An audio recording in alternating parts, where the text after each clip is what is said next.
nga bwe sobodde okuba ate ng'etambula tuli mu kikadde of course lunaku lwaleero akayimba ako bakayita Nababi. Akayimba kano nga mumanyi nti abayimbi ab'edda naddala bakadonkamu baali basinga okuyimba ennyimba ez'amakulu.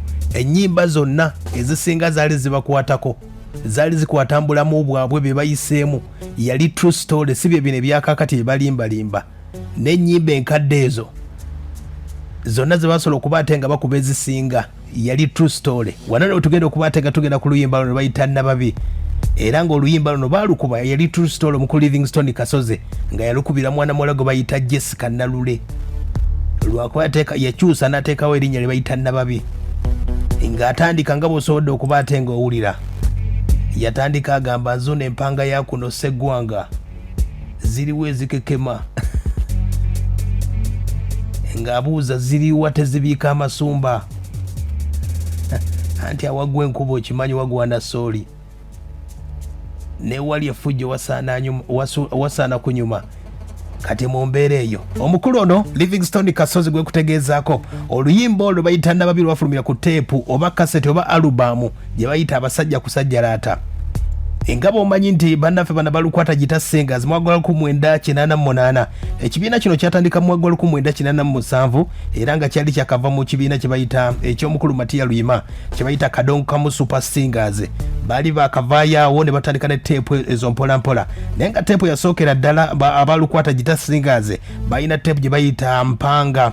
Mwalimu omukulu bamuyita Moses Katende, mwalimu omukyala Sise Nnaku, Livingstone Kasozi, era nga oluyimba luno Nababi lwafulumira mu studio bagita NI Studio ey'omukulu gwe bayita Alex Ngabayo.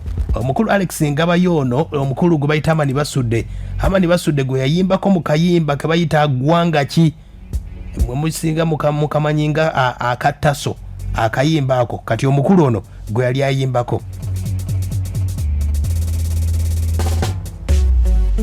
Bangi nnyo mwebuuza Livingstone Kasozi, abamu basinga okuba tebamanya Livingstone Kasozi wano we yalwalira, naye nga amazima amatuufu akayimba kano Nababi bwemu ku buyimba obwo bwasobola okuba ate nga bwamutunda mu bantu okusingira ddala nga bwe nkutegeezezaako. Naye ng'entambi zesookerako ddala nga tannaleeta n'oluyimba lwa omusajja kusajjalaata, waliwo entambi nga 3 ze yafulumya. Yasooka n'olutambula bayita essaawa y'omunaana mu 1984. Kati tugende ku mwana muwala ono Jesica Nababi. Jesica Nababi nno amannya amatuufu baali bamuyita Jesica Nalule, era nga mwana muwala ono yazaalibwa mu 1959 wabula yafa mu 1992. Gwe nkutegeezaako ono omukyala yafiira ku myaka egy'obukulu 33 era yaziikibwa saidi z'Ekyaggwe. Eno yali true story Livingstone Kasozi gye yali ayimbako obulamu bwe obwasobola okuba ate nga bumutuukako. Era nga mwana muwala ono Jesica Nalule yali azaalibwa kitaawe bamuyita Yonasaani Mbowa, yali wesaidi z'Ekyaggwe eyo, mama bamuyita Naalongo. Era ng'omukyala ono Jesica Nababi yali yazaalibwa n'abaana 6. Ekyembi abaana bonna 5 akadde kano tebaliiwo. Era nga muganda waaliwo bamuyita Nola Namusoke, era nga akadde kano kisuubirwa ayinza okuba awangalira saidi z'embikeeyo saidi zeeyo. Wabula nga Nababi ono omukyala gwe bayita Nalule Jessica okutandika okukakalabya emisomo mu 1966 atandika okusoma kusomera bayita Namulesa SCDA Primary School. Awo yasomera ekibiina ekyasooka. Awo nno muzeeyi Yonasaani n'asobola okuba ate nga yamukyusa n'amutwala ku gye bayita Matale ku Bishop Nkoyoyo. Awo yamalayo emyaka 6 paka mu 1972 yamalira ekibiina eky'omusanvu. Mu 1973 omukyala ono gwe bayita Nababi yasobola okuba ate nga ebyokusoma abisuulawo, n'asobola okuba ate nga yettanira amasanyu ag'ensi. Nga bw'omanya abaana ob'obuwala, mwana muwala ono yali mboose era ng'alina olususu. Nga bw'omanya amalala g'abaana bayingidde secondary mu mbeera eyo. Era muzeeyi Yonasaani yasobola okuba ate nga agezaako n'agamba nti omwana w'obuwala ono nasobola okuba ate nga mubuulira biki by'ayinza okuba ate nga afuna mu kusoma kwe kwayinza okuba ate nga atuukako mu mbeera eyo. Wabula nga omukulu ono muzeeyi yasobola okuba ate nga agamba nti byonna teyasobola kuba ate nga abiwulira olw'embeera nti yawuliranga ng'agamba ono muzeeyi byangamba tisibiriiko wadde n'akamu. Muzeeyi yasobola okuba ate nga atwala ku mwana muwala ono e Kampala ewa ssengaawe, wabula byonna byagaana olw'embeera nti omwana w'obuwala ono yali yeegumbulidde omuze ogw'okuba ate nga yeegabangula. Omuzeeyi n'asobola okuba ate nga abivaako n'agamba nti omwana ono kamuzeeyi adde ku mayumba gange embika eyo asobola okuba ate nga agalabirira. Kati nno tujja ku mboozi w'ogyagalira Livingstone Kasozi ajjawa okuwandiika akayimba. Nababi asinkana Livingstone Kasozi bali mu kivulu ne bannaffe abaalukwata. Obudde obwo lukwata Gita Singers baali bazze sayidi z'embiko. Era kigambibwa nti mwannyina Wannalula agamba nti omukulu bamuyita Kyeswa yasobola okuba ate nga ategeeza twabimanya Livingstone Kasozi baayagana ne mwannyina waffe ebbanga ddene era twali tumuyita muku. Byonna nga bikyagenda mu maaso embeera yasobola okuba ate ng'etambula wabula Jesica Nababi yayina omuze ogw'okubaliga era yasobola okuba ate nga kino yali yakifudde kitone olw'embeera nti yasobola okuba ate nga Kasozi tamuwa kitiibwa olw'embeera yasobola okuba ate nga amugattika mulengo. Emirundi mingi nnyo Nababi yayingizanga abasajja ab'enjawulo awo nno ne Kasozi mwe yasobola okuba ate Livingstone Kasozi ng'ayimba akayimba ako mwalimu omukulu gwe bayita Hamidu. Eno yali true story. Era omukulu gwe bayita Hamidu yali mutemi w'ennyama sayidi z'erugazi. Era kwaliko n'omugagga bamuyitanga Kagwe. Era nga kigambibwa nti ono Hamidu we basinkanako n'omukulu Kasozi. Omukulu ono Hamidu yali aguze emmale.